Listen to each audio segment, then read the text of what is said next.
The man who once slept on the dirt floor of his master's barn now stood above him, robed, solemn, and waiting for silence. 30 years ago, Isaac Leblanc was born in chains on the very land this courthouse stood upon. Now, in the year 1871, he was the judge presiding over the trial of the man who had once owned him, Judge Emery Leblanc, his own father. The gavel struck once. The sound cracked through the room like thunder over dry fields. "Guilty," Isaac said. One word. Decades of history collapsing into a single breath. The crowd did not cheer. They only stared, as though witnessing a miracle that felt too heavy to celebrate. The man once called master trembled as the bailiff led him away, his hands bound by the same law he had used to bind others. Isaac didn't move. His eyes followed the prisoner until the door closed behind him, until the echo of the chains faded. Then, slowly, he sat back in his chair. Outside, dawn crept through the shutters and brushed the edge of his robe. He looked neither victorious nor at peace, only hollow, as if justice had cost him the last piece of himself. If that moment chills you already, subscribe to the Macabre record and tell me where in the world you're listening from, because some stories are too heavy to rest in their graves. Now, to understand how a child born in chains could one day judge the man who owned him, we must return to the beginning. Louisiana, 1841, where a woman gave birth behind a kitchen wall and named her son after the man who would never claim him. He was born where no one was meant to see. Behind the kitchen wall of the Leblanc plantation, the air smelled of smoke and iron. His mother, Clara, labored in silence, her face pressed into the rag she had bitten to keep from crying out. Outside, the bells marked another morning, and no one stopped to wonder why she hadn't come to light the fires. When the baby came, she held him close, afraid of the sound of his breath. He was small, quiet, and warm against her chest. The floorboards creaked overhead, footsteps of the mistress, the cook, the others who would never be told there was one more heartbeat in the house. Clara had no name to give him that was safe. The only name that came to her was his father's, Emery.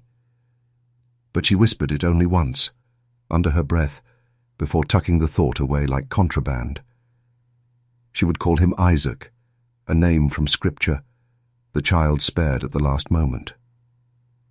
That same afternoon, she rose from her bed of rags, tied her apron back on, and returned to her work. The child slept in a basket by the stove, hidden in plain sight. When the mistress asked about the faint crying she'd heard, Clara said it was a stray kitten under the porch. The lie was simple enough to survive. By nightfall, the boy's first lullaby was the sound of dishes washing and wood crackling. His first sunlight came through the gaps between the floorboards. He grew in the shadow of footsteps, heard but not seen. Every few days a man came to the kitchen door when the house was quiet. He was tall, his hair the same pale gold as the boy's. He would stand a moment longer than needed, eyes catching the child in his peripheral vision. Once he reached out and brushed his thumb over the baby's cheek before turning away.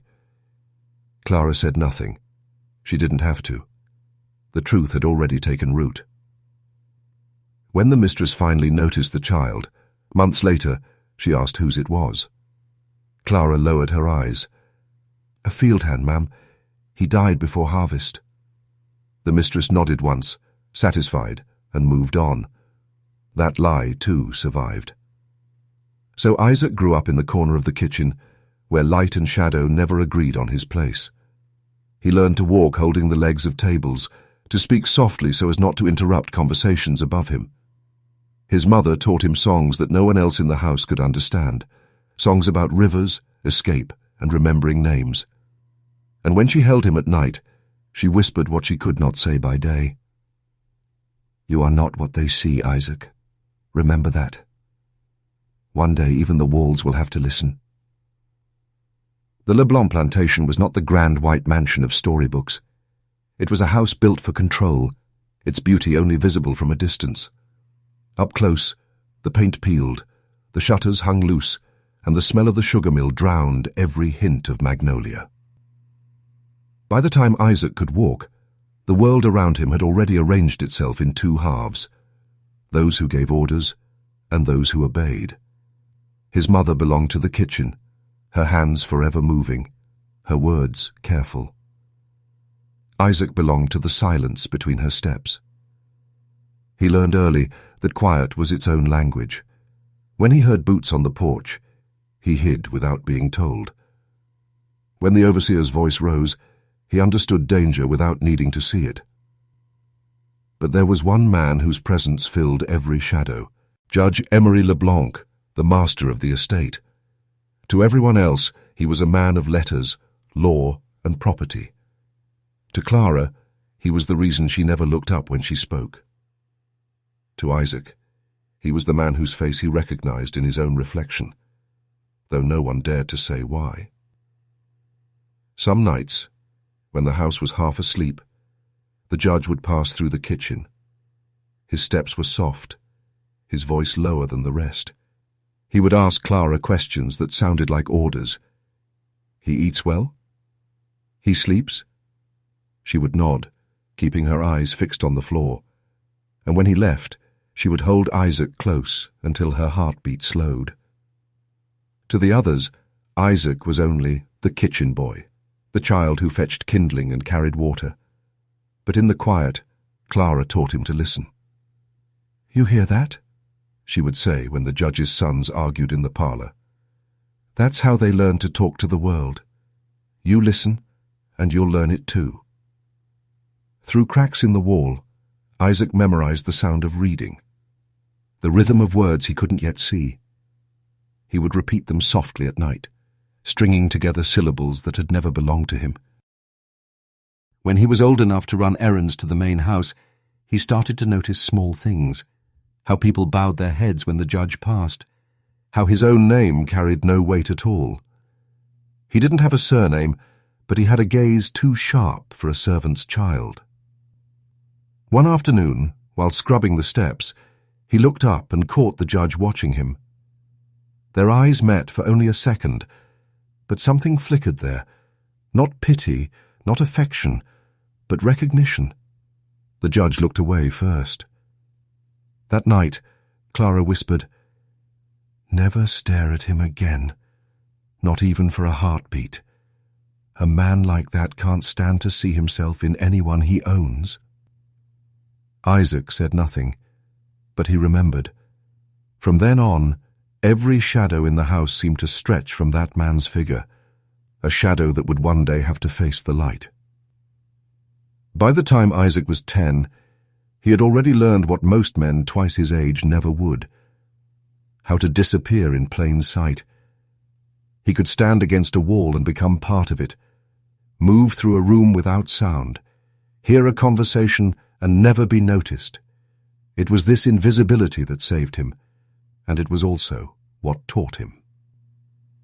The judge's sons had a tutor, an old man named Mr. Hollis, whose eyesight was fading and whose patience had long since gone. From the kitchen doorway, Isaac would listen as Hollis read aloud from thick, leather-bound books. The words sounded heavy and far away, like thunder too distant to strike. But Isaac could feel their weight. When the lessons ended, the boys would run outside, leaving their books behind on the table. Isaac would slip in quietly, tracing the strange markings on the pages with his finger. He didn't know their meaning, but he memorized their shapes. One evening, Mr. Hollis returned unexpectedly and found him there. The kitchen boy bent over an open book, mouthing the letters. The tutor stood in the doorway a long moment before speaking. "Do you know what that says?" Isaac froze. His heart hammered, but he shook his head. Hollis sighed. "No one will teach you, will they?" Isaac said nothing. The old man looked toward the hall, then back at the boy. "Meet me here tomorrow, after they've gone to supper. Say nothing to anyone." The next night, when the lamps were dim and the house quiet, Hollis returned. He handed Isaac a scrap of paper and a piece of charcoal. "We'll start with your name," he said. It took weeks for the letters to take shape beneath Isaac's hand.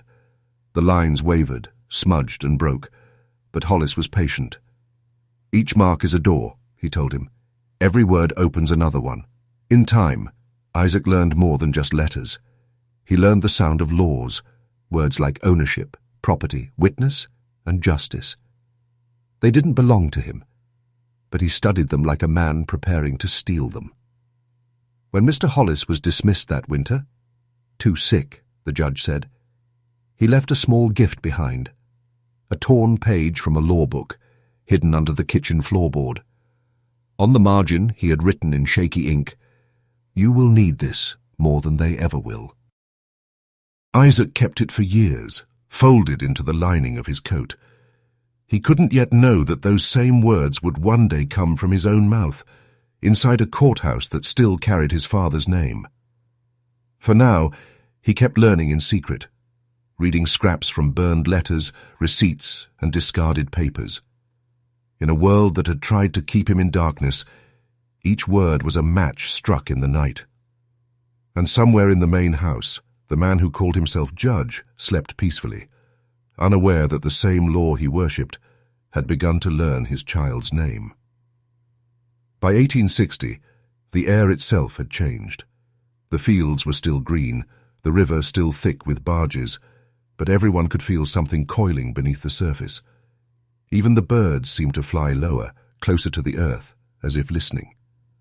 Isaac was 19 now. He was tall, quiet, and quick with his hands. The judge's sons, Thomas and Edward, had gone off to enlist, wrapped in grey uniforms and talk of honour. They left their father to guard the estate, and they left behind the only secret that mattered. Rumours crept up the river like smoke. The Union was coming. Slavery was ending. Men whispered of rebellion and ruin, of freedom that sounded too dangerous to believe. Some ran north before the fighting began. Others stayed, saying God would protect them. Isaac stayed because his mother couldn't run anymore. Clara's cough had worsened. She could no longer work the long hours by the stove, and her hands shook when she lifted a pot. Isaac did her chores quietly, making sure no one noticed the change. The judge rarely came to the kitchen now. His pride had aged into silence. He spent his evenings reading the papers, muttering about war and loyalty, pretending not to see the fear in his servants' eyes. One night when thunder rolled over the cane fields, Clara woke Isaac from his sleep. Her voice was thin but steady. "Do you hear that?" she asked. "That's the sound of the world turning." He nodded, unsure what she meant. "You'll see it soon enough," she said. "When the fighting starts, don't let them take your mind. That's where they'll look first. Keep it yours." The next morning, Isaac walked past the barn and saw smoke rising from the western hills, an orange line against the horizon. Soldiers were moving through neighbouring parishes, burning crops and taking men for labour. The overseer began carrying a rifle on his shoulder. The younger women packed what they could into sacks. By the end of the week, the first patrols rode through. They took horses, barrels of sugar, and the last of the oxen. The judge cursed them, but didn't resist. He was too proud to beg, too frightened to fight. That night, Clara whispered to Isaac, "If this place falls, we leave. Don't look back. Promise me." He promised, though the word tasted like ash. When the cannons finally sounded in the distance, the judge sent most of the workers into the swamps to hide what could be saved. Isaac stayed behind, watching from the kitchen door as lightning flickered over the fields. He could feel the war coming closer, step by step, until it was no longer a rumour, but a sound inside his chest. And though he didn't know it yet, that storm would wash away everything that had ever belonged to the name LeBlanc, and leave behind only one man standing in its ruins. The war reached them in the spring of 1863, not with armies, but with fire. Isaac smelled it before he saw it. The sharp, sour smoke of burning cane, of oil and wet wood. By the time the Union soldiers arrived, the air shimmered like a forge, and the house that had ruled their lives for decades had already begun to melt into memory. The judge tried to reason with the soldiers. "This is private property," he shouted, waving a faded document as if paper could stop fire. They ignored him. The men in blue moved through the house with practiced efficiency, breaking locks, tossing ledgers into the air like birds of ash. One paused long enough to glance at Isaac.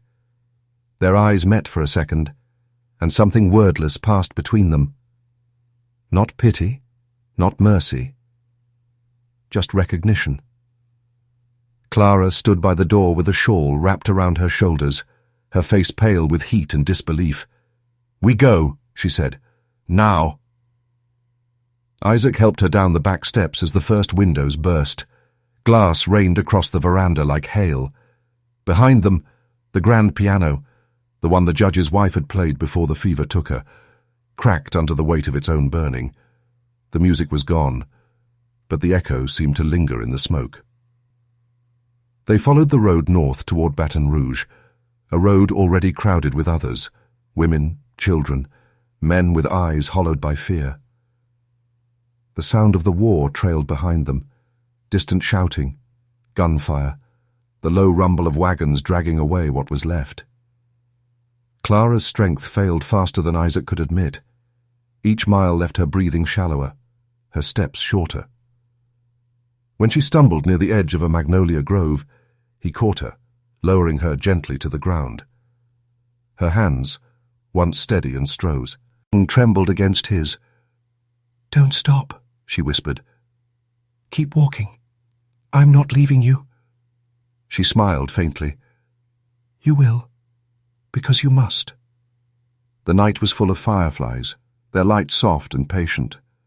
She looked toward them and said, "They used to say every soul gets a light to find its way home. Don't lose yours." When her hand fell still, the world went very quiet. The war, the fire, the fear. All of it seemed far away. Isaac dug into the soft earth beneath the magnolias until his fingers bled. He laid her there with the shawl still wrapped around her shoulders, the only comfort he had left to give. At dawn, the smoke had drifted north, and the sky was grey again. He stood a long time looking at the road ahead. The plantation was gone, the judge gone with it. He had nothing left to follow but her words. So he walked.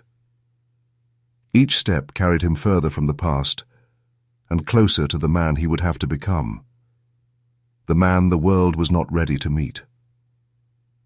When the war ended, the world did not celebrate. It only exhaled. Isaac reached Baton Rouge months after the surrender, his clothes torn, his mother's shawl tied around his arm like a promise. The city was half ruined, churches without steeples, homes without roofs, soldiers without sides.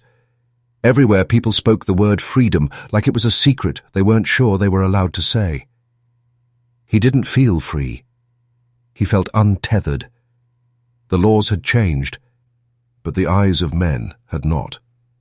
In the streets, he saw freedmen sleeping in the shells of burned buildings, women searching for children sold years before, and white men in dusty coats writing new rules that looked suspiciously like the old ones. He found work with a traveling preacher named Reverend Hale, a wiry man with a Bible in one hand and a limp that slowed neither his step nor his conviction. Hale saw something in Isaac, not charity, but potential. "You read?" the preacher asked one evening after Isaac helped repair the wagon wheel. "A little," Isaac said, cautious. "Then you'll read the word for me when my voice gives out. A man who knows letters ought to let them speak." So Isaac began to read aloud in abandoned churches, Psalms to empty pews, Exodus to men who'd lived it. His voice, low and steady, carried through broken rafters. People began to come, quietly at first, then in crowds. Reverend Hale told him, "You sound like you mean it." "I do," Isaac said. but it still doesn't sound like it belongs to me." The preacher nodded. "Maybe it's not meant to. Maybe you're the bridge." In those years, Isaac learned more than scripture. He learned how people listened, how they straightened their backs when words touched something true, how they believed what was said with enough calm certainty. He watched the preacher mediate arguments between freedmen and landowners, between soldiers and farmers, between men who refused to see each other as equal, but had to share the same so. "Ilta, you speak softly," Hale told him once. "That's good. The world already has too many men who shout." When the preacher finally moved on, Isaac stayed behind. He had found something like purpose in the sound of words properly ordered. The church became his refuge, its pulpit, his teacher. But each night, when the crowd dispersed and the candles burned low, he would trace the lines of his mother's shawl and think of the law, the words that had once chained him. He wanted to know them, not to serve them, but to master them. Freedom had not given him belonging. It had given him direction. So he gathered what little he owned, packed his few books, and turned toward the city where men studied justice like scripture, New Orleans. He did not yet know it, but there, among strangers and shadows, he would learn how to wield the very thing that once condemned him. New Orleans in 1867 was a city caught between two centuries, gaslight and mud, sermons and gunfire. The war had ended, but the streets had not yet learned it. Men still whispered about lost causes, and freedom hung in the air like a promise half fulfilled. Isaac rented a corner in a room above a tailor's shop on Chartres Street. By day he swept floors, carried bolts of cloth, and repaired torn hems for soldiers who no longer wore uniforms. By night he sat under a single lamp, copying words from books he borrowed from the preacher who ran the Freedmen's Mission down the block. That preacher, Reverend Dorsey, kept a small desk by the door where men came to dictate letters, pleas to the Freedmen's Bureau, petitions for lost land, or notes to wives and children scattered by war. They spoke their stories, and Isaac, sitting quietly in the corner, wrote them down in a hand steady and precise. At first it was just an extra chore, a way to earn a few coins. But as the weeks passed, Dorsey noticed the line growing. Word spread through the city. "There's a man on Chartres Street who can make your words sound right." The freedmen came with trembling hands, some unable to sign their own names. Isaac listened, wrote, and read the letters back aloud. He did not change their meaning, only the shape, turning raw pain into words that could cross a desk and demand to be read. One night, after the last visitor left, Reverend Dorsey said, "You've got a gift, son. These men come in here broken and leave standing taller. That's power." Isaac shook his head. "It's not power. It's language. They kept it from us for a reason." The Reverend smiled. "Then learn it all.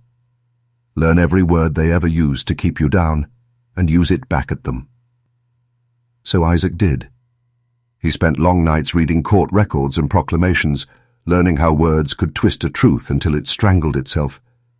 He began to help men fill out affidavits, contracts and claims, documents the Bureau barely wanted to read but could no longer ignore. His writing started to sound less like desperation and more like authority. One afternoon, a man from the Bureau itself visited the Messieurs. He watched Isaac at work, then said quietly, "You ever think about studying law?" Isaac looked up from the page. "Law?" The man nodded. "You've already been speaking it. Might as well get paid for it." That night, Isaac stared at the stack of petitions on the table. Each one carried a name that history had almost erased. Each signature was a defiance, a rebirth. He thought of his mother, of the secret lessons behind kitchen walls, and of the word justice, how heavy it felt in his mouth, how unfinished it sounded when he said it. By morning, his decision was made. He packed his few books and walked towards Straight University, the new school where colored men were learning the law of the land that once owned them. He was done writing letters for others. From now on, he would write sentences that changed the world itself. Straight University sat at the edge of New Orleans, in a neighborhood that smelled of river water and smoke. The building was plain, weathered brick, high windows, no ornament except the sound of chalk and voices echoing through thin walls. To Isaac, it was the most beautiful place he had ever seen. Inside, every face told a story. Some of the men were barely 20, others greying, shoulders bowed by years in the fields. There were women, too, dressed in simple calico, their eyes sharp and alert. They had all come for the same reason, to learn the words that had once chained them, to turn them into keys. The professors were men from the North, abolitionists, scholars, missionaries, earnest in their faith that education could rebuild a nation. They lectured on constitutions and amendments, on precedent and procedure. But Isaac noticed what they did not say, the spaces between the sentences, the assumptions unspoken. He sat in the back of the room, writing everything. He wrote the words of the law, the gestures of the teachers, the way other students looked up when the word slave was mentioned. Each note was both memory and warning. During breaks, he would walk alone through the courtyard where the magnolia trees bent toward the sun. He'd see his reflection in the window glass, half scholar, half ghost of the kitchen boy he used to be. Sometimes he wondered which part was real. At night, he worked in the university library, copying passages by candlelight. He read everything he could find: court transcripts, speeches, even letters written by judges of the Old South. He studied not just what the law said, but what it meant, who it served, who it silenced. One evening, Professor Whitmore, who taught civil procedure, paused by Isaac's desk. "You don't speak much in class," he said. "I prefer to listen." Whitmore smiled. "Listening is a virtue. But one day, Mr. LeBlanc, you'll have to speak. The courtroom rewards the voice, not the silence." Isaac looked down at his notes. "I've spent most of my life punished for speaking. I'm still learning what words are safe." The professor's smile faded. "Then learn quickly. The world you're entering doesn't wait for permission." That night, Isaac dreamed of the kitchen wall, the cracks, the whispers, the sound of boots overhead. He woke with the taste of dust in his mouth and the feeling that someone had called his name from far away. The next day in class, when the professor asked, "What is justice?" the room fell silent. For the first time, Isaac raised his hand. "It's not a law," he said quietly. "It's a memory that refuses to die." The room stayed still for a long moment. Then the professor nodded, slowly. "That may be the best definition I've heard." From then on, they listened when he spoke. Even the walls seemed to. The spring of 1869 arrived with rain that never seemed to end. The city was soaked, its streets slick with mud and sermons. But inside the courthouse on Camp Street, the air was clear and dry, filled with the smell of parchment and oil lamps. That morning, a dozen men took their places before the clerk to swear the oath of admission to the bar. Among them stood Isaac LeBlanc. He wore a dark coat, too large in the shoulders, borrowed from a friend at the university. His hands were steady, though his pulse was not. The clerk looked up from the roster and hesitated. "LeBlanc," he said, his voice uncertain, "are you related to Judge Emery LeBlanc of St. Landry Parish?" Isaac met his eyes. "I was," he said evenly. "Once." A faint stir passed through the room, but the clerk said nothing more. He gestured toward the line of men and began the oath. Isaac repeated each word slowly, not as ritual, but as reckoning. "I do solemnly swear that I will support the Constitution and the laws of this state, that I will faithfully discharge the duties of an attorney and counselor, and that I will do no falsehood in any court of law." The words felt like iron in his mouth, heavy, cold, indestructible. He thought of the first time he'd seen his name on paper, written by Mr. Hollis's trembling hand, and how he'd never believed it could one day appear in a book of law. When the ceremony ended, the other men shook hands, congratulating each other. Isaac stepped outside instead. The rain had stopped, and the air smelled of wet brick and magnolia. He stood beneath the courthouse eaves and looked up at the flag fluttering above, the same flag that had once flown over the men who'd claimed his mother as property. A student from Straight University found him there. "You did it," the young man said. "You're the first from our class to take the oath." Isaac nodded. "I only borrowed it." "Borrowed it?" "The oath," he said. "It belonged to men like him. I'm just giving it new meaning." He looked down at his hands, strong now, no longer marked by labor, but the memory of the work was still there. Every word he spoke in court would come from those hands. That evening, he wrote a letter to Reverend Dorsey at the mission. "The law is a language they never meant us to speak, but I have learned it, and I intend to speak it back to them." He sealed the letter and left it at the post, then walked through the quarter until the lamps burned low. For the first time he felt the strange weight of freedom pressing against him, not the kind that releases, but the kind that demands. When he finally returned to his room, he set his worn Bible beside his new law book.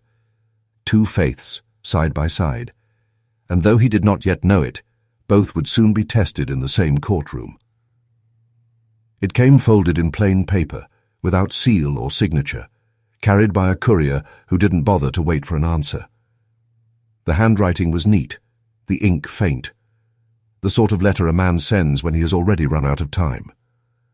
Isaac opened it slowly, recognizing the first word before he even read it. To the Honorable Isaac LeBlanc. The words blurred for a moment before he forced himself to continue. "You are hereby requested to preside in the matter of the state of Louisiana versus Emery LeBlanc, accused of murder, to stand trial in St. Landry Parish. The presiding judge is to be appointed from the district bench." At the bottom, his name had been written in steady strokes. Judge Isaac LeBlanc. He read it twice, 3 times, unable to make the meaning settle. It felt like the world had turned itself inside out and was asking him to hold it steady. Emery LeBlanc, his father, his master, his ghost. He had imagined this man's death 100 ways over the years, quietly in his sleep or violently in the dark. He had never imagined him alive long enough to stand trial, much less to stand before him. That night, he lit a single candle and placed the letter beside it.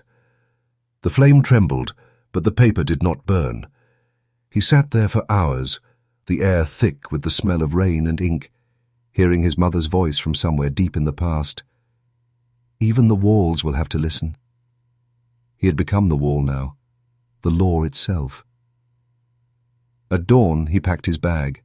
He carried no robe, no books, only the shawl that had once belonged to Clara, folded neatly at the bottom. The city was still sleeping when he boarded the riverboat heading north. As the vessel drifted along the Mississippi, Isaac watched the fog crawl across the water like memory. He tried to rehearse the calm neutrality expected of a judge, but his reflection in the glass betrayed him. He looked neither calm nor neutral, just haunted. A fellow passenger, a young lawyer from Baton Rouge, struck up conversation. "You're headed for St. Landry?" Isaac nodded. "They say it's the old judge's trial," the man said. "Terrible business. Shot a freedman, didn't he?" "So I've heard." The man shook his head. "Imagine that. The law finally catching up to its own maker." Isaac said nothing. He turned toward the river, the sound of the paddle wheel muffling everything else. He had no intention of revenge, at least that's what he told himself. But beneath the surface of every thought ran a quiet question. What does justice sound like when spoken by the child of the condemned? He would find out soon enough. The riverboat wound north through the lowlands, its paddle wheel churning brown water into silver. The air smelled of silt and smoke and rain. To the passengers, it was only another voyage. To Isaac, it was a return to a place that no longer had a name. He sat near the stern, a small leather case beside him, the judge's robe folded neatly inside. Every time he closed his eyes, the world of his childhood rose around him. The sails, patter of kitchen pans, the soft hum of his mother's voice, the heavy footsteps above their heads. He tried to push the memories away, but the river brought them back like driftwood, one after another. A woman across the deck watched him for a while before speaking. "You headed home, sir?" He hesitated. "Something like that." She nodded. "Strange time to go back. Nothing there but ghosts." He almost smiled. "That's what I'm going back for." The river narrowed as they approached the parish. Cypress trees leaned over the banks, their roots knotted like hands gripping the earth. When the whistle finally blew, Isaac stood and felt the old soil beneath his feet again. The same soil that had buried his mother, the same that had fed his father's fortune. The town of Opelousas had changed, but not enough. The war had burned away the flags, not the glances.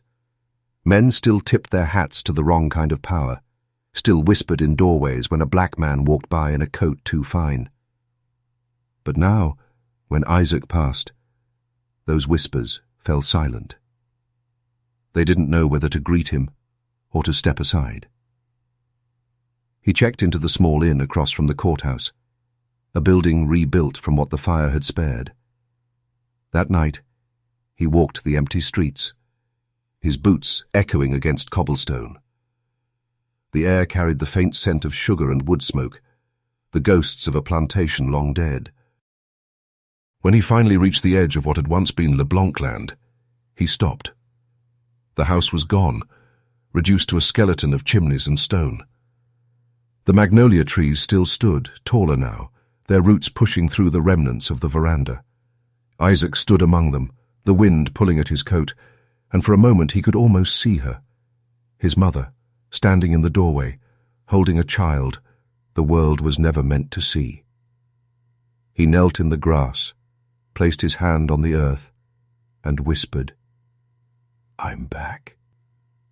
The night answered with silence. Back at the inn, he unpacked the robe and spread it across the bed. He had worn it before, in cities full of strangers. Tomorrow he would wear it before a room full of ghosts.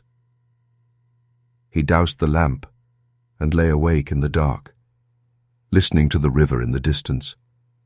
It no longer sounded like escape. It sounded like reckoning. The courthouse in St. Landry Parish had been rebuilt from the ruins of the old one, but its bones were familiar. The same bricks that once lined his father's wine cellar now framed the walls of justice. Isaac felt it the moment he stepped through the door, as if the past itself had been repurposed, brick by brick, into something that pretended to be new. The floorboards creaked the same way the plantation steps once had. The windows faced east, toward fields that had long since gone to seed. Even the air smelled of the same slow rot of paper, tobacco, and time. When Isaac entered the chamber, the murmuring stopped. The people of Opelousas filled the benches, planters in worn suits, freedmen in threadbare coats, and soldiers still clinging to faded medals. They all looked up as he walked to the bench, some in disbelief, some in quiet awe. The son of a slave standing where no man of his birth was ever meant to stand. He took his seat, his robe heavy across his shoulders. The bailiff cleared his throat. "All rise for Jude, Dej Isaac LeBlanc." The words hung in the air like a bell that refused to stop ringing. Isaac's eyes moved across the room. On the front row sat the county clerk, a man who had once overseen the ledgers of his father's estate. In the back, two elderly women who had once cooked in that same kitchen whispered prayers under their breath. And scattered among them were the sons and daughters of men who had called him boy. When he finally spoke, his voice carried no tremor. "This court will come to order." The first sound of the gavel against the wood echoed like thunder in the room. For a moment, no one breathed. The bailiff began reading the docket, his voice uncertain, as though the weight of the name on the list might split the floor beneath him. State of Louisiana versus Emery LeBlanc. The air shifted. Isaac felt every eye turn toward the side door. The hinges creaked, and the defendant entered, flanked by 2 deputies. The old man's back was bent now, his hair a shock of white. Yet the arrogance clung to him like a scent that refused to fade. When their eyes met, neither man looked away. 30 years of silence pressed between them, as solid as the walls that enclosed them. Emery's expression did not change, but his jaw tightened. His lips parted just enough to form one word. Not spoken, only shaped. Boy. Isaac watched, expressionless, until the deputies guided the prisoner to his seat. Then he turned to the clerk. Let the record show that the defendant is present. The clerk nodded, pen trembling. Isaac lowered his gaze to the docket, though he already knew what it said. Murder. A freedman named Samuel, shot for demanding the wages he'd been promised. Outside, thunder rumbled low in the sky. The storm was coming again, but this time it would not burn the house. It would cleanse it. Emery LeBlanc no longer looked like the man Isaac remembered. The years had stripped him of the polish that once made him untouchable. His coat hung too loose at the shoulders, and the skin around his eyes had thinned to parchment.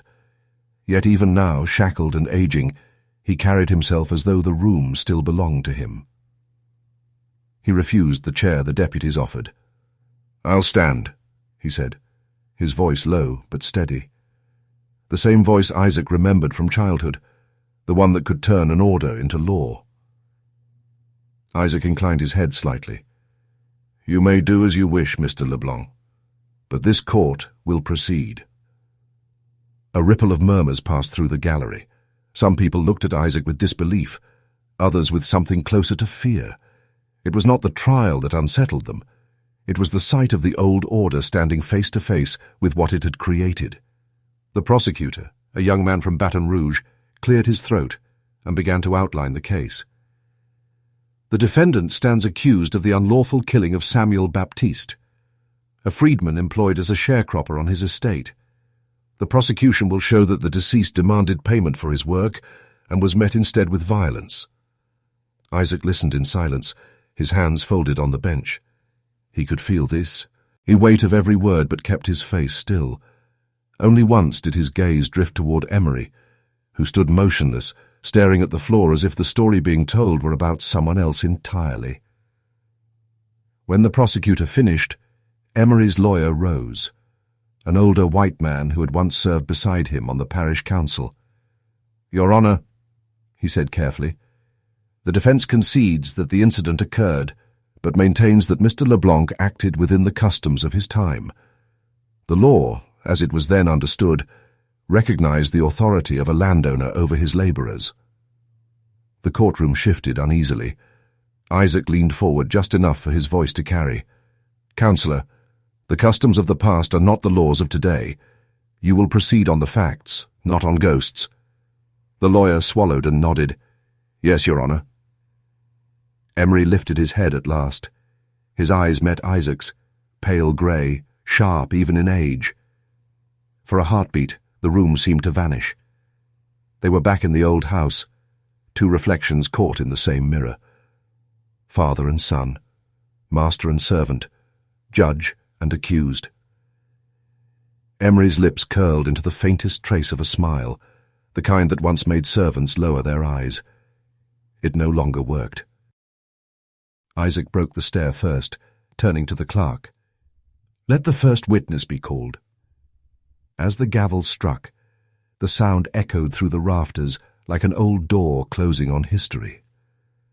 The man who once wrote the rules was now standing beneath them, and for the first time, bound by them. The first witness was a woman named Lydia Baptiste, the widow of the man whose death had brought the trial to this room. She entered quietly, her hands clasped before her, a faded blue shawl draped around her shoulders. The gallery hushed as she took her place on the stand. Isaac watched her with a kind of solemn respect. She was about his mother's age when she died, and something in the way Lydia held her posture, straight, unbending, stirred an ache in him he hadn't expected. The prosecutor stepped forward. "Mrs. Baptiste, do you swear to tell the truth, the whole truth, and nothing but the truth?" Her voice was soft, but it carried. "I do." "Tell the court what happened on the day of your husband's death." She nodded, eyes fixed on a point far beyond the walls. "My husband, Samuel, worked the judge's fields after the war. They said we was free, but we still owed for every seed, every tool. Samuel said he wouldn't plant another row till he was paid proper." She paused, fingers tightening on the edge of the witness box. "The judge came down to the quarters that night. I heard them talking, no, arguing. Then I heard the shot. The words hung in the air like a hanging bell. What did you see when you arrived?" Her throat moved as she swallowed. "I saw Samuel on the ground, and the judge, still holding the pistol. He looked at me, and I swear he said, 'You'll be next if you don't leave.' So I left. I ran till I couldn't hear the river anymore." The gallery murmured. Some turned to glance at Emery, others lowered their heads. Isaac's voice broke the silence. "Mrs. Baptiste," he said, his tone calm but carrying through the room, "did your husband ever threaten the defendant?" "No, sir. He only asked for what he earned." Isaac nodded. "And when he asked, the answer he received was a bullet?" Her eyes met his. "Yes, sir." He leaned back slightly. "Let the record show the witness's statement." The defense attorney rose, hesitant. "Mrs. Baptiste, it's been some years. Memory fades." Her gaze cut through him like a blade. "Not that memory." Even the lawyer fell silent. Isaac looked toward Emery.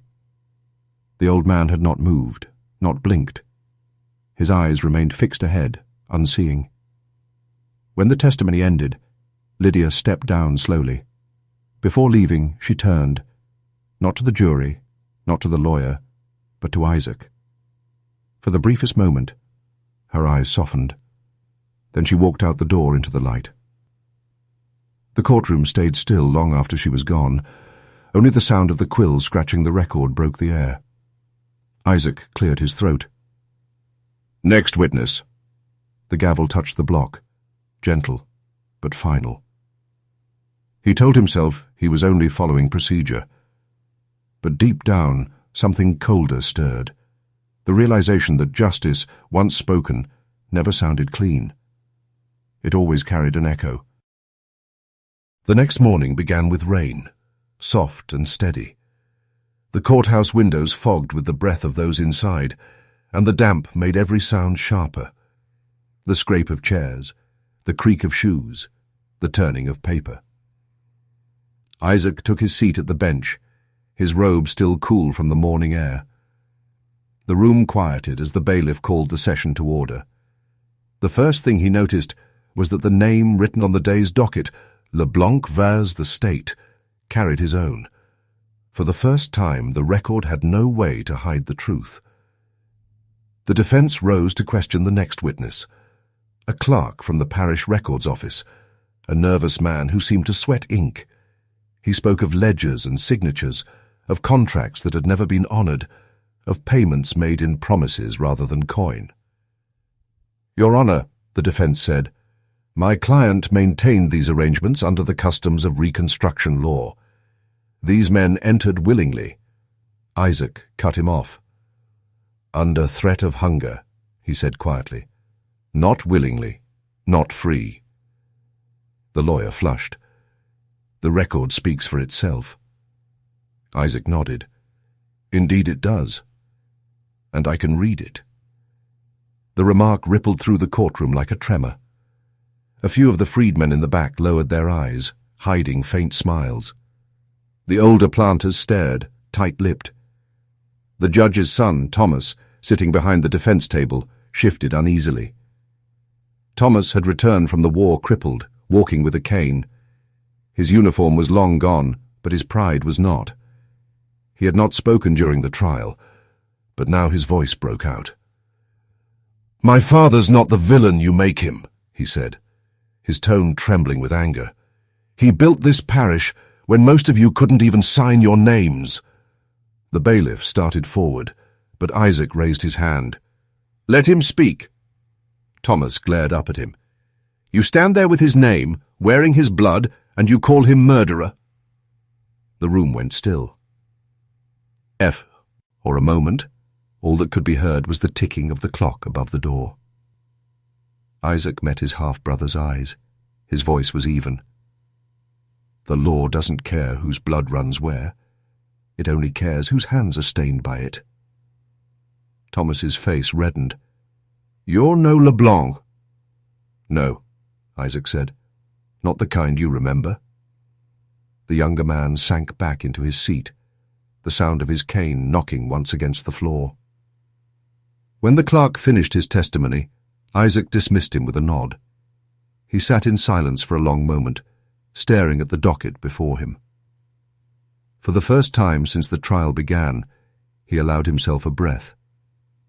It came out uneven, almost like a sigh. The name LeBlanc stared back from the papers, twice over, one for the judge, one for the condemned. He folded his hands and whispered so quietly no one could hear, "Then let the name judge itself."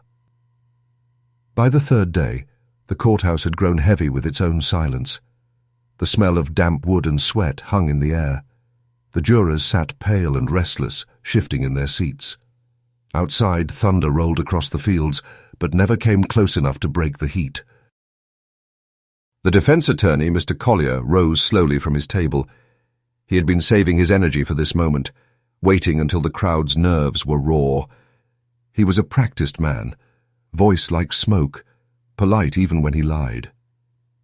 "Your Honor," he began, "ladies and gentlemen of the jury, what we have witnessed over these past days is not the trial of one man's actions, but of an entire past."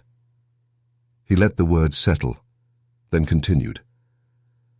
"My client, Judge Emery LeBlanc, lived by the customs of his time, customs sanctioned by the laws of this very state. You may find them cruel now, but the law does not travel backward. It cannot condemn a man for believing in what the world once told him was right." The old man's cadence was careful, the rhythm of someone who had built his life on persuasion. He walked slowly in front of the jury box, gesturing with a folded handkerchief. "If we start judging the past by today's standards, where will it end? Must every man be punished for doing what was once his duty?" Isaac listened without moving, but the words pressed against him like heat.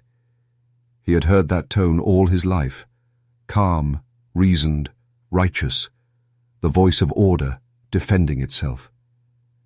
When the lawyer paused for breath, Isaac spoke.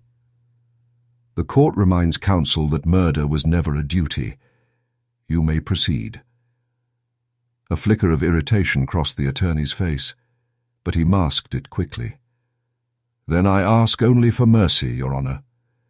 My client is an old man. His world has already been taken from him. What justice remains in taking the rest?" The gallery murmured. Collier turned toward Isaac. "Perhaps, sir, you understand what it means to lose one's world."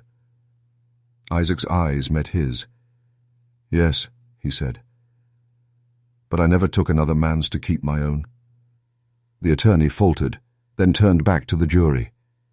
"If you condemn him, you condemn a generation. The past cannot be unmade. It can only be buried." Zaclia Ned forward slightly. His voice was quiet, but it cut through the room. "Then perhaps, Mr. Collier, it is time we finished burying it." No one moved. The air itself seemed to hold still. The lawyer bowed stiffly, his argument exhausted. Isaac let the silence stretch, then said, "The court will recess until morning. The jury will retire." The gavel struck once. The echo lingered like a final breath. As the room emptied, Isaac stayed seated. The rain began again, whispering against the windows. He realized the lawyer had been right about one thing. This was no longer a trial. It was an ending. and it was his to deliver. The courthouse emptied before sunset. By nightfall, only the echo of boots and the faint scrape of a mop remained. Isaac stayed at his bench long after the others had gone, his hands folded on the docket, his thoughts moving slower than the clock above the door. Outside, the rain had stopped, but thunder still grumbled in the distance. Lightning flared now and then, throwing white veins across the window glass. Each flash lit the courtroom in brief, merciless honesty. The benches worn smooth by history, the flags hanging limp, the empty witness stand. He should have gone back to the inn, but he couldn't leave. The space felt alive, breathing with everything left unsaid. He rose and walked the aisles, running his hand over the smooth wood where the jurors had sat, where his father had once ruled as judge.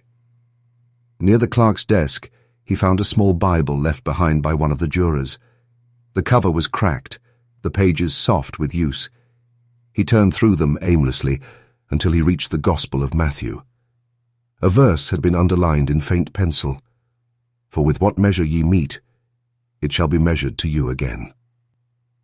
Isaac closed the book slowly. The words pressed against him like an old hand on his shoulder, one he could almost believe belonged to her. He sat at the counsel's table, the same seat where his father's lawyer had argued mercy for a man who had never shown it. Mercy. He whispered the word aloud, testing it.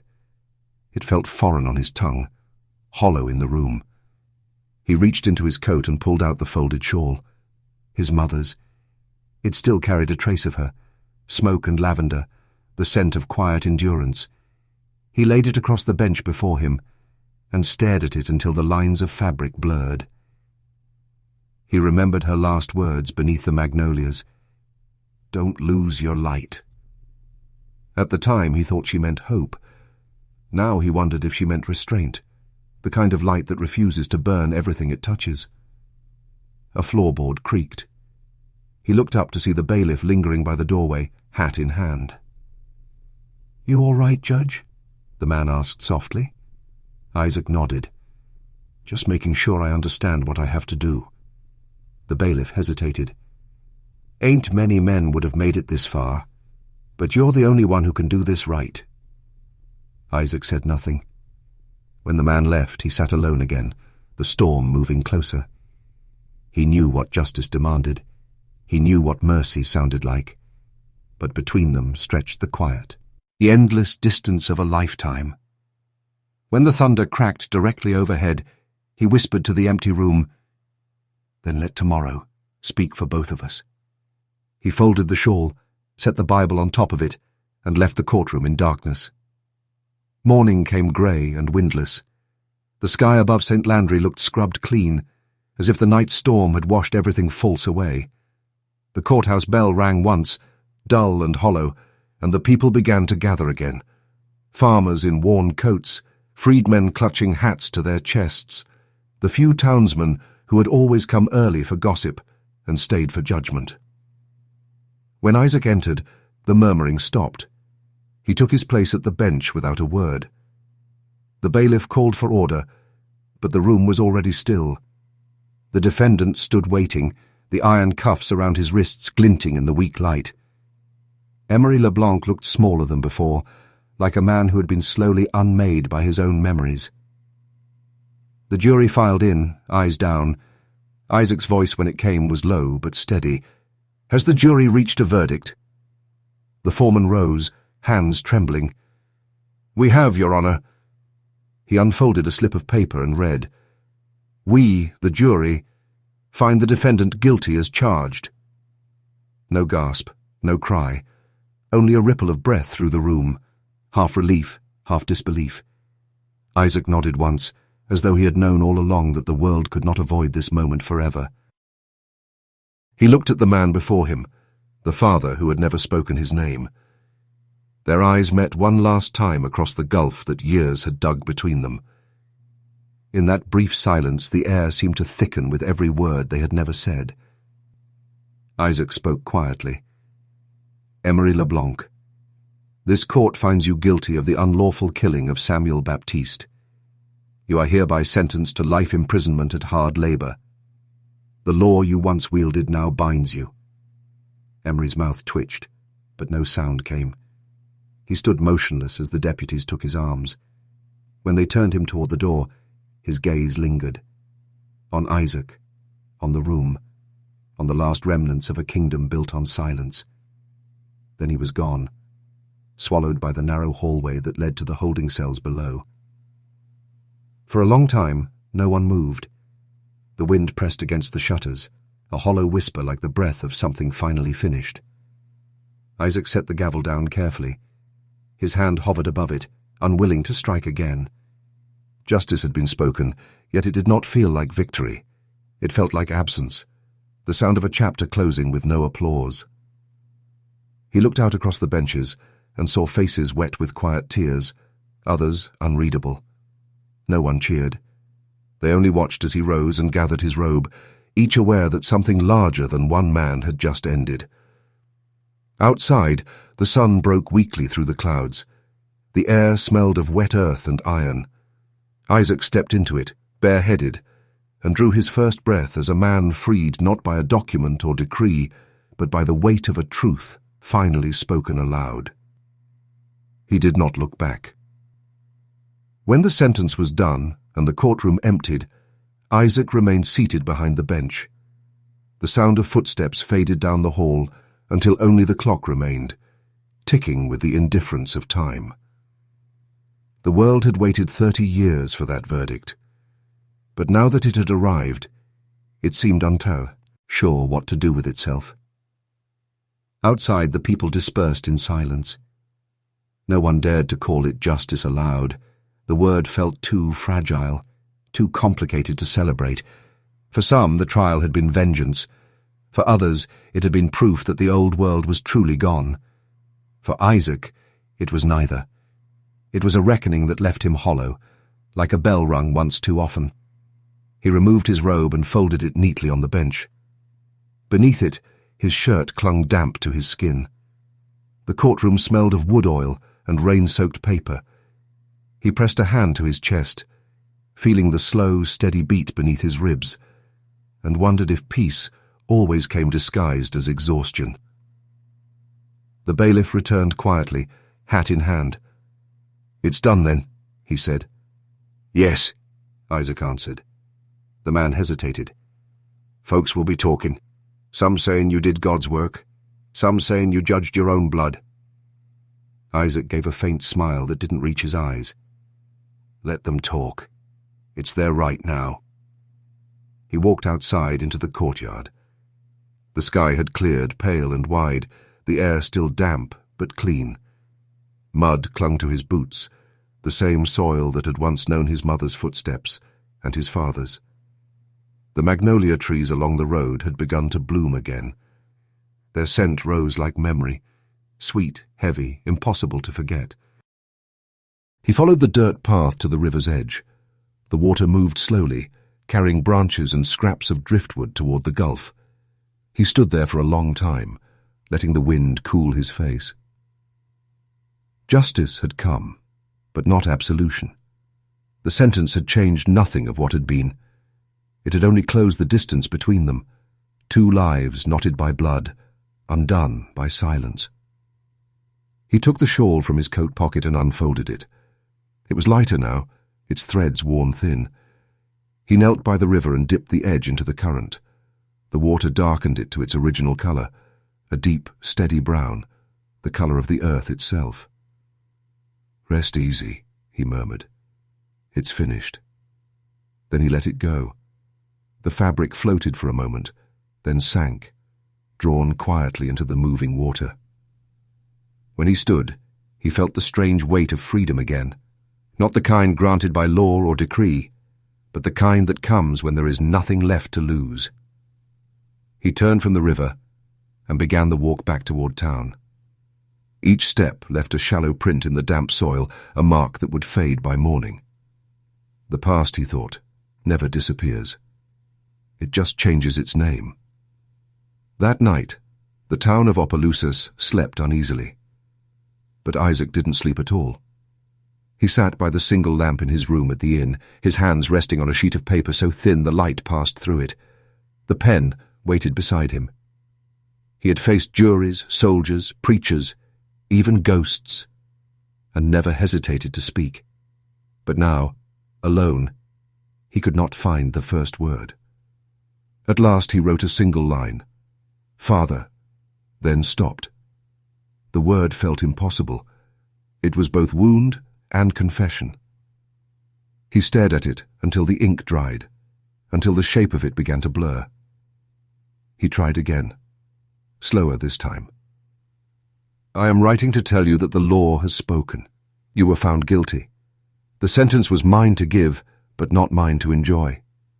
He paused, the nib trembling above page. The river outside whispered faintly, carrying the echoes of frogs and wind and time. He thought of his father's hands, the same hands that had signed deeds, held a pistol, turned away from him. He thought of how steady those hands had looked even when they were wrong. He wrote on, "I thought justice would silence you in me. It hasn't.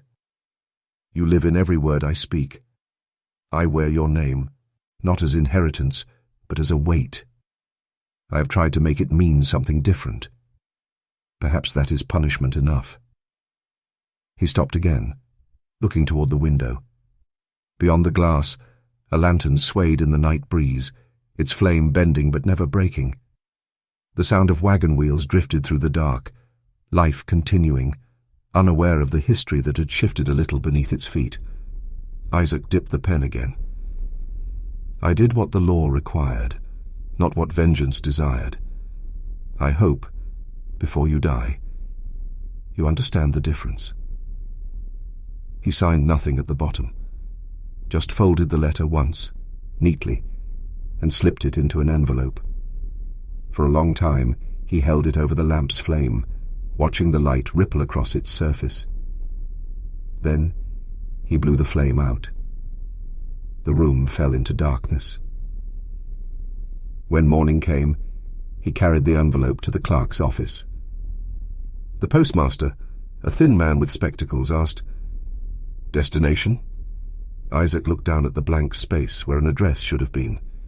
He hesitated, then said quietly, "Nowhere." He took the letter back and walked to the river instead. There he tucked it into his coat pocket and let it rest. It would travel with him, sealed but unsent, a verdict that belonged to no one but himself. As the wind shifted, the scent of magnolia reached him again, faint but real. He looked toward the horizon and thought, some words aren't meant to be delivered, only remembered. Then he turned away from the water and began the slow walk home. Years passed quietly, as they often do after history has already taken its breath. By 1875, the courthouse was busier than ever, filled with cases about land and wages and promises, new disputes built on the ruins of old sins. Isaac presided over them all with the same measured calm. To those who came before him, he was simply Judge LeBlanc, the man whose voice never rose, whose eyes saw everything. Few remembered that he had once been the boy born in chains. Fewer still dared to ask. But word travels differently in small towns. Even silence has an echo. Some whispered that the old judge's son, the one who'd vanished before the war, had returned in another man's body. Others said it was God's way of evening the scales. No one spoke these things to his face. One humid afternoon, a messenger arrived at the courthouse door. He carried a letter from a warden in Baton Rouge. Emery LeBlanc had died in his cell. Peacefully, the note said, if such a thing could be true. His body, unclaimed, was to be buried at parish expense. Isaac read the words without moving. When he finished, he folded the paper carefully and placed it beneath the shawl he still kept in his desk drawer. The past had finally gone still, but the silence it left behind was not peace. It was absence. He left the courthouse early that day and walked south toward the place where the plantation had once stood. The path was almost gone now. swallowed by vines and mud. Air smelled of river water and decay. When he reached the clearing, the ruins greeted him like an old friend. Half-standing chimneys, a scatter of brick, the faint trace of what had been a veranda. Nature had reclaimed everything. Ivy climbed over the stones. Wildflowers grew where blood had once dried, and birds nested in the corners of what had been a grand parlour. The air felt lighter here, as though the ground itself had finally stopped remembering. He walked through the ghost of the house, his boots crunching over what remained of the floorboards. Where the kitchen had been, the earth was soft and dark. He knelt there and pressed his palm into it, the way a man presses his hand to a heartbeat. "This was yours," he murmured, "and now it's everyone's." A gust of wind stirred the trees, scattering dust and petals into the air. For a moment, the light shifted, and he could almost see her, Clara, standing by the doorway again, her shawl over her shoulders, the faintest smile on her face. Then she was gone, replaced by sunlight and wind. He stood and looked at the wreck of his father's world. What once ruled over lives had returned to soil and silence. The past had fallen, not by fire this time, but by forgiveness. And as he turned back toward the road, he realized the earth under his feet no longer felt like chains.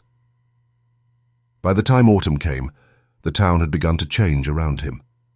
New storefronts rose where the old slave market once stood, their windows filled with ledgers and fabrics instead of chains. Children ran through the square chasing paper kites, their laughter carrying through the air where silence used to rule. Isaac walked those streets each morning, hat in hand, moving slower now but with purpose. People nodded as he passed. The shopkeepers, the clerks, the freedmen who had once come to him for help with their letters. To them he was a figure of quiet respect, almost myth. They called him judge, even when he was off the bench, even when he said softly, "I am only a man." In truth, the years had begun to weigh on him. The lines on his face deepened, and his hands trembled slightly when he wrote. He still kept his chambers immaculate, books stacked neatly, quills trimmed, the shawl folded carefully in its drawer. But the work, the endless tide of disputes and petitions, began to feel like echoes rather than progress. One day, a young man came to see him. The clerk announced him as Samuel Baptiste Jr., the son of the man whose death had started everything. He stood tall, dressed in a plain coat, the same defiant calm his father once carried in his voice. "I wanted to thank you," the young man said quietly. "My mother told me what you did." Isaac studied him for a long moment. "I didn't do it for thanks." "I know," Samuel replied. "That's why it mattered." He took a folded sheet from his pocket and laid it on the desk. "They're starting a school for colored children on the old parish road. I thought maybe—" He hesitated, then smiled faintly. "Maybe you'd want to see it." Isaac nodded, unable to speak for a moment. The thought of children learning on the same ground that had once been ruled by a whip was almost too much to imagine. "I'll come," he said at last. When the young man left, Isaac sat for a long time staring at the door. The light from the window had grown golden, catching dust in the air. The courthouse clock struck 4. Slow, deliberate, unhurried. He realized then that his life had been a bridge, not a monument. He had not been born free, but he had built a road for those who would be. That was legacy enough. That evening, he walked past the church and heard voices inside, children reciting verses, their rhythm rising like song. He stood at the door, unseen, and listened. Each word they spoke was a promise the world had once broken. And now, in the sound of their learning, he heard something new, something that didn't belong to the past at all. The sound of a future finally beginning. Winter came gently that year. The mornings were pale with frost, the magnolias bare, their branches tracing quiet lines against a white sky. The courthouse bell rang slower now, as if even time had learned to take smaller steps. Isaac's hair had turned completely grey, his movements had softened, and his voice carried a gravity that age alone could not give. He still walked to his chambers each day, though the cases were fewer. Most mornings he would sit by the window instead, reading, sometimes simply watching the town move like a slow river beyond the glass. On his desk, a single item never changed, the folded shawl, worn thin as breath. He kept it there, not as mourning, but as memory, a reminder of where the story began and what it cost to reach its end. One afternoon, as the light slanted through the window, he took out a fresh sheet of paper. His hand trembled as he began to write. The words came slowly, but they came steady. To whoever finds this, I have lived to see a world I was never meant to enter. I have spoken in rooms my mother could not step inside, and judged men my father once called his equals. The law, I have learned, is not justice. It is only the language of it. Justice must live in the heart that speaks it. He paused, letting the ink dry before he continued. If there is any lesson in my life, it is this. The chains that hold us are not only forged by others, they are remembered by us. The work of a lifetime is to forget how to wear them. He set the pen down and leaned back, the sound of the river faint beyond the courthouse walls. The window was open just enough for the air to move, stirring the edge of the letter. For a long moment, he simply listened. To the wind, the distant laughter of children from the schoolyard, the world continuing without permission. When the light began to fade, he folded the page and slipped it beneath the shawl. Then he rose, slower than before, and walked outside. The evening sky was streaked with gold and violet. He made his way to the river once more, the same river that had carried everything away and brought everything back. The water shimmy, red softly in the dusk, endless, indifferent, eternal. He stood there until the first stars appeared and whispered into the wind, I forgive you. Whether he spoke to his father, to the world, or to himself, even he could not say. The river answered with a whisper of its own, carrying the words away. When Isaac turned to leave, the night had settled fully. Behind him, only the sound of the water remained. Steady, quiet, unending. And with it, the last trace of the boy born in chains, who had lived long enough to write his own law into the world. If this story moved you, if it made you pause or breathe a little slower, subscribe to the Macabre record, and tell me in the comments where in the world you're listening from.